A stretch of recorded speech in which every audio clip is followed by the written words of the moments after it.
see what you wanted to see out of the Elizabeth City game? Yeah, I mean, I thought our guys did a nice job. I mean, certainly by no means were we perfect. There were certainly things that we needed to make sure that our guys were aware of. Going into our next bit of practice leading up to the next game. There are always things you can celebrate, and certainly there were in that game. Played a lot of guys. Certainly one of the areas that we have worked on so far this week is just our transition defense, and making sure that our guys are attentive to that. And then, our pick and roll defense is always something that we want to try to get better at. But, I thought for the most part, the guys did a really nice job. I know that it will depend game to game, opponent to opponent, but are you getting more comfortable with your rotations? And more importantly, are the guys understanding more situationally where you want them to be throughout each game? Yeah, I mean, I think so. I mean, the issue there is, we have so many options, right? Younger guys, that can play. Terrence had a great game the other day, right? And Fats is kind of struggling to get in there, as much as certainly I know he would like. But we have veterans, that are ahead of those guys right now. And not having Phil down in Charleston, in a full-time scenario wasn't great for us. Having him there in this last game, was tremendous. He wasn't in foul trouble, and it helps our team. Defensively, it definitely helps our team from a pressure standpoint. But he's a good offensive player too, as you know, and so we definitely need him out there on the court. And what kind of unique challenges do you expect Wednesday night? Yeah, this is a good team that we're playing right now. They're off to a good start. The coach is in their second year now, and has his players, his system kind of in place. They play very fast, one of the fastest teams in the country in terms of possessions per game. They seek the three, but they also are really good at two, and they have good size across the board from 1 through 5, that they have out on the court, and they're all very good individual players, that can score. Have you gotten a chance to watch back the play that Max did to Dex Hard, and how's he doing? Max is good. Yeah, he practiced yesterday, and so we dodged a bullet there. Thankfully, he didn't. It wasn't worse, right? Obviously, in the moment, it felt pretty bad, for all of us. And I know everybody was worried about Max, and we all certainly were. And their coach apologized obviously right away. He felt bad about it. The officials did the right thing, in terms of ejecting him. So it didn't escalate past that, and that's why you have those types of rules in place. And anytime a guy's in the air like that, you have to, be careful, right? It's a dangerous sport at times, and there are a lot of other ones. Football, obviously, being one as well. And these guys are big, they're powerful, and you're kind of helpless when you're up there in the air, in terms of landing. And so it's imperative that we keep, those types of fouls, out of our game. Why was it the right decision for Martin's future to redshirt this year? Yeah, I mean, I think he was open for whatever, and still is. I think it's, it allows him to completely focus on, himself this year. His body, he's already doing great. His body's completely changed, since he first got here. And it allows him to stay in kind of out of season mode with Roos and the coaches, to be able to work on things. And he's not. I'm not telling you he's excited about it, right? But he is, in a lot of ways, understanding of, he's younger. We have older guys, rather than, wasting a year, and it wouldn't be wasting a year necessarily to play however many minutes, and some games not get in, right? It just makes sense for us to save that year for him, and save his best for last, right? And it gives us a chance to really focus on him as an individual, and he can help us in practice as well. What are the conversations, or what have the conversations been like with Fats? You mentioned, he's trying to get into that rotation, he's doing everything in practice and all of that, but trying to keep him, engaged and mentally focused when there could be moments where, He's done much better recently. It's kind of when it first kind of happens, right? There's the initial shock of like, okay, I'm not really in it. And he knew going in, that it was going to be harder. But we're all competitors. Everyone wants to play, and he's a good player, right? And in a normal year, without all the veterans that we had, he obviously would be out there, a lot. But in this situation right now, he's fighting an uphill battle, and he's maintained a positive outlook with it, and he's come in and he's worked. And the key for him is every time that I call his number, sometimes it's been early in the game, sometimes it's been the second half. Like he has to be ready, and he has to go in with the mindset of, I'm going to do the little things, I'm going to help the team, I'm going to show coach why I should be out there a little bit more, and do the best that he can. And that's not an easy situation for anybody to be in, but it is the situation, and so he's got to stick with it, and be there for his teammates, work hard in practice, do what he's supposed to do off the court, and eventually if you stay committed to that, right, over the course of time, you'll get your chance. And he's just got to remain positive and not get frustrated with it. And he's done a good job, recently of that. We were talking about it a little bit before, but how have you seen Joe Vanderstill's strength and defense improve from year 1 to year 2? Yeah, I mean, his overall strength has certainly improved. I mean, a lot of that was due to the work that he did all summer. His diet change, all of that allowed him to, gain a little bit more weight, feel a little bit more sturdy, to take hits and play defense. He's worked at it from a film perspective and just trying to, learn, what he needs to do on defense, to be able to help out and help his team. He certainly has always been an adequate rebounder, right? Like he goes and rebounds the ball. He flies in there. He can sniff out, like the pass that he stole, up top, when he got the dunk. Like he's really good at that. Like he can read what's getting ready to happen, and he has those instincts. And offensively, it's really helped him, be able to take hits driving to the basket. The physicality that you have to have, and not get off balance, at this level.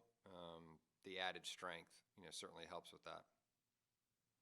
Terrence and Brandon have both had some great games this year. What have you seen from their relationship early on as a backcourt dynamic off the court? It seems like they've developed a good friendship. Yeah, there's no question about it. Those two are tight, and all the freshmen, are tight, and they've, the way that they've, mixed in with the upperclassmen has been fun for us to see too. They have a lot of positive things, to say to one another on a daily basis, which is, important, while they're also really competitive, against one another in practice. I mean, they were competitive yesterday in practice, and I think it's good for both, right? It keeps the upperclassmen on their toes.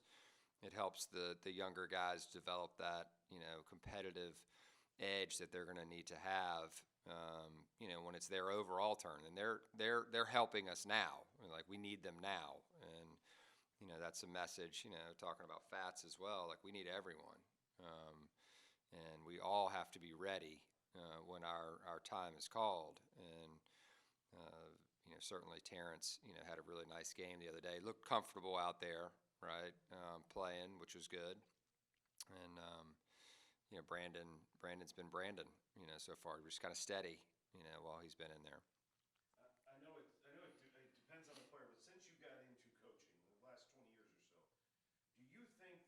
gotten more difficult to get defense out of players that, because in the AAU, they may be more offensive minded, and then when they get to this level, they realize to be on the floor, I have to step up my defensive game. Has it gotten harder at all? Not no player specifically, just in your time as a coach.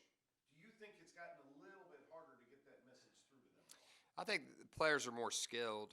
I think that's part of it, right? So the defense gets harder the more skilled the players are, and the more the court is spread, right? And you have to guard more of the court now because of the three-point shooting, and the offenses are designed a lot of times to, seek those threes, and the volume is there, right? And so when you have to guard further out on the court, now all of a sudden you've got guys that can really handle the ball, that can get around you too, and I think that's part of it. But I don't really see, much of a difference defensively in terms of the mentality, right, of getting guys to defend. You grow up playing this game, like you understand, like you have to be balanced on both sides. It's not just all about offense. Like you have to be able to stop teams, and especially teams that execute at a high level, and you have to be able to take away strengths. And I think our coaches, the assistant coaches, do a really good job with these guys individually, and certainly as a team, of getting them ready from a game plan perspective. And they just have to stick with that, and trust what the information that we're giving them, each day. And I think, for this particular team, the pressure that we need to apply without fouling, we're constantly working on that to get a little bit better, while still, because we don't want to lose the pressure that we have, but we don't want to pressure and then, be in the other team's in the bonus, in a really quick manner. So, certainly something that we're attentive to all the time, but I don't see a big difference, from 20 years of doing it. Anything you're looking at for next week against Penn? Against Penn? Specifically for the team, just an early scout. Yeah, I mean, we're looking forward to the game. Certainly they have, a great coach, and good players, and an interesting style, that we're going to have to face. And so certainly my focus right now is with, what's next in Georgia Southern, but I'm confident in our guys, and excited to finish it out. We're excited for the fans. We've been, really pleased so far this season with the fans and their interest in this team and interest in VCU basketball. And the Georgia Southern game, the Penn game, are great opportunities to see our guys, in action. So looking forward to getting in the gym.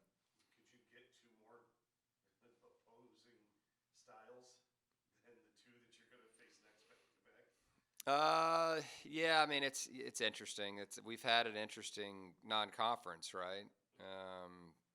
There've been a lot of different styles that we've had to face, from 40 minutes of zone to, an execution-based offense, and teams that really seek the three, which we're getting ready to face. But they have the ability to get in the paint, and they're really good from two, and so we're going to have to defend, in a really, really good way. And William and Mary's putting up points too, right? And so we've got, we have an interesting schedule, and we've got to make sure that we finish it out right. Did you see that the Peppers went viral? I did, yeah.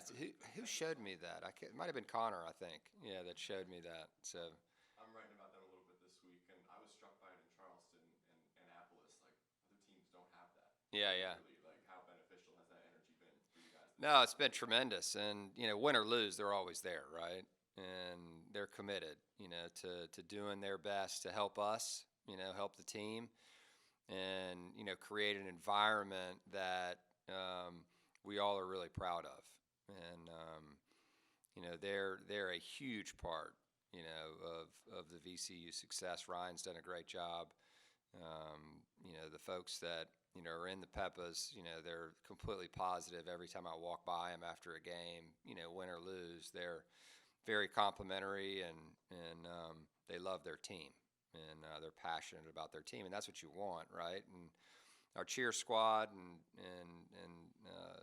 you know, the cheerleaders, all of our folks there, the dance team, like, you know, they spend hours, you know, practicing and getting ready, you know, to help, you know, create one of the best environments in college basketball.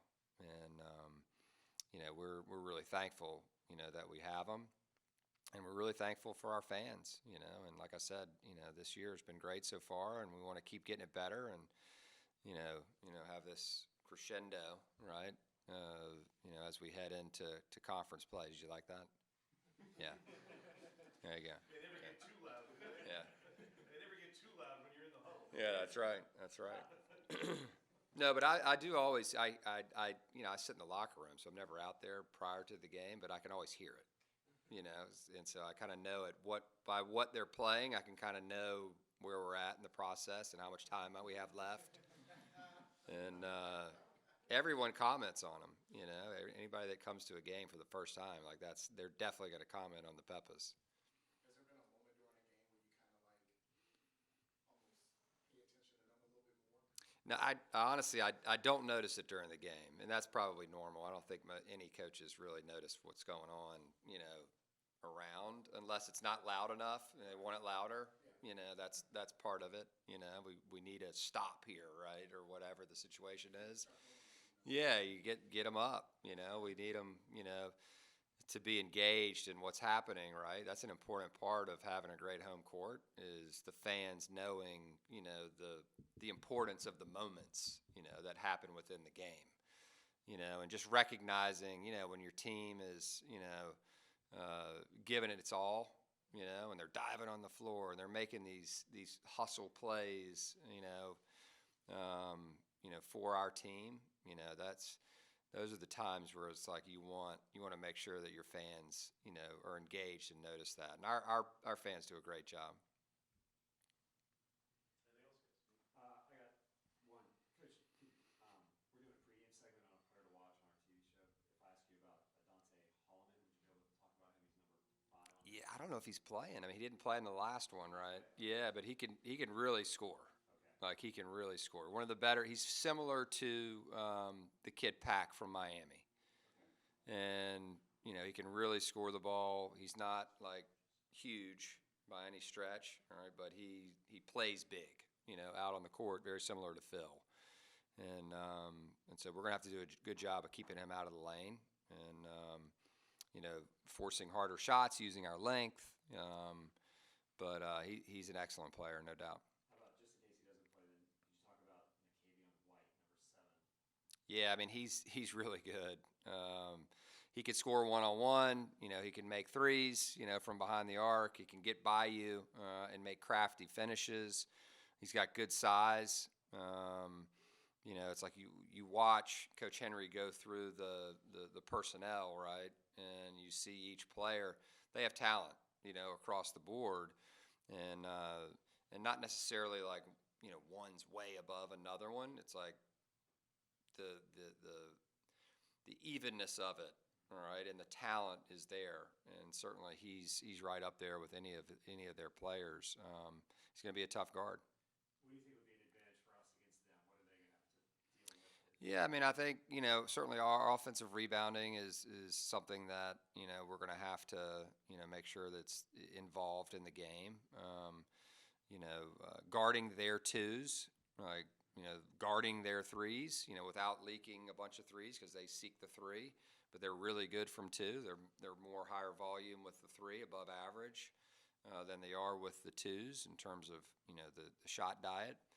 You know, for us, you know, we've got to put the sustained pressure on them and play the way that we've been playing defensively and impose our will without fouling too much. And when you're playing teams that play quick pick and roll like they do and attack the basket, the fouls can mount up, you know, pretty quickly, because you're trying to guard the three and you're trying to keep them out of the paint and guard the two. And so sometimes you can get focused on one too much, and then you're leaking too many of the others. And so the balance of making sure that we're doing a good job there is going to be really important. Appreciate you, Coach. Yep. Thanks, guys.